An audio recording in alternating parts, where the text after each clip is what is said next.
He was the kind of man whose kindness wasn't loud, but constant, steady as the tide.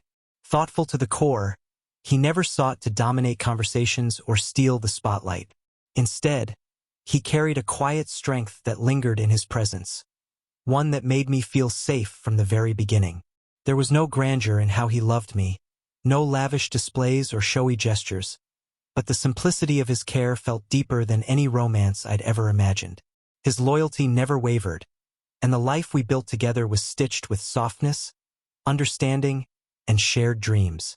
For a time, it felt like we had everything. But slowly, restlessness crept in. Maybe it was the monotony of daily routines or perhaps my own flaws, but the stillness that once soothed me began to feel dull. I started overlooking his kindness, dismissing the very qualities that had once meant everything. What once felt like unwavering love began to feel predictable. I began craving something else: intensity, unpredictability, the kind of reckless spark that he, in all his steady calm, didn't ignite.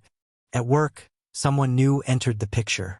He was bold, quick-witted, unafraid of pushing boundaries. He made me feel visible in a way I hadn't in years.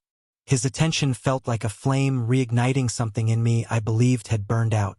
What began as harmless banter, casual conversations, and teasing glances soon slid into something far more dangerous. And before I could stop myself, I crossed a line I thought I never would. I told myself it was a moment of weakness, a fleeting slip that wouldn't mean anything. But it did. It meant everything. The weight of guilt didn't fall on me right away. Crept in slowly, quietly, until one day it became impossible to ignore. When I finally confessed, I braced myself for anger, shouting, accusations, rage.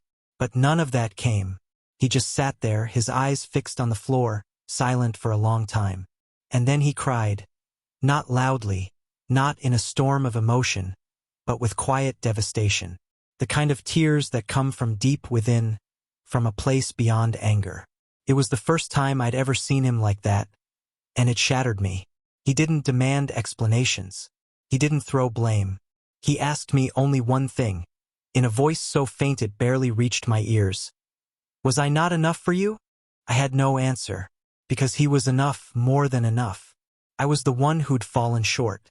After that, he moved into the guest room, and with every passing night, an invisible wall thickened between us. I tried to break through it, with apologies, handwritten notes, flowers, tears, but no gesture could undo the pain I'd caused. He went on with the rhythms of life, making coffee each morning, taking out the trash, feeding our cat. But there was no love in it anymore, just habit. The warmth between us had drained away, leaving only silence and the memory of what we used to be. The distance between us became a quiet ache. I could feel him slipping further into himself, grieving not just the betrayal but the version of us that no longer existed. I couldn't ask him to forgive quickly or at all. I didn't have that right. Time passed, but the hurt lingered. He still wore his wedding ring, but it no longer felt like a promise. It was more like a ghost of the past clinging to his finger. Eventually, he told me he needed space.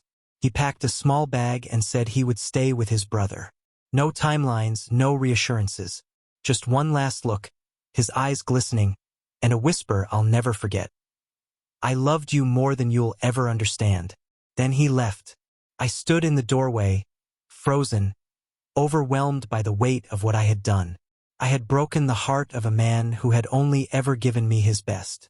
And now I'm left with the silence of a house that once held so much love.